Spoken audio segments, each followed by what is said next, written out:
US carrier strike group lumahok sa West Philippine Sea activity. Ang China naman nagsagawa ng sarili nilang drills. RH52 Edniel Parosa, ibalita mo yan, Edniel.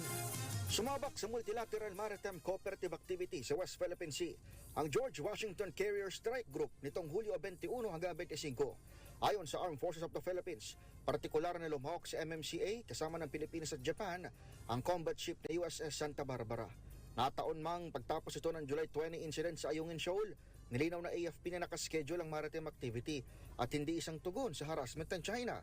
Samantala, kinumpirma ni Rear Admiral Roy Vincent Trinidad, AFP Special Spokesman sa West Philippine Sea, na nagsagawa rin ng sariling drills ang People's Liberation Army ng China malapit sa Bao de Masinloc nitong July 31 hanggang 1 ng Agosto. Na-monitor ng AFP ang 5 Chinese warships, isang replenishment ship, 2 hovercrafts, 2 helicopters at ilang fighter aircraft. Samantalang Malacamp Aguinaldo, mabilis na sumagot ang Kampo Crame at itinanggi ang kumalat na espekulasyong naaresto na ang dati nilang chief at ngayon senador na si Ronald Bato de la Rosa. Sabi sa PNP Press ni Interior Secretary John Vic Remulla, wala silang impormasyon sinasabing usapin. Tumugon din sa DZRH News si PNP Chief Police General Jose Melencio Nartates Jr. at maikling sinabing nega o walang nangyaring paghuli ang pulisya sa dati nilang pinuno.